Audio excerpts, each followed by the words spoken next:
আল্লাহ তুমি আমার হাতগুলোকে খালি হাতে ফিরাইয়া দিও না।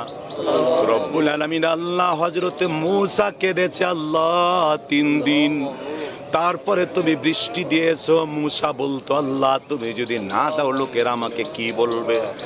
রব্বুল আলামিন আল্লাহ আমি তো আমার জীবনের চোখের পাপ কোনোদিন করি নাই আল্লাহ। সামনে দিয়ে বেগানা নারী যাই কে যাই জীবনেও কোনোদিন দেখি নাই আল্লাহ। আমার জীবনে কোনোদিন চোখ দিয়া পাপ করি নাই, ওই চোখে 2 ফোঁটা পানি ঝরাইছি মাহবুব। আল্লাহ চোখের 2 ফোঁটা পানি ঝরালাম, তোমার আসমানের অনেক অনেক রহমতের পানি তুমি ঝরাইয়া দাও। রব্বানা তাকাব্বাল মিন্না ইন্নাকা আনতাস সামিউল আলিম।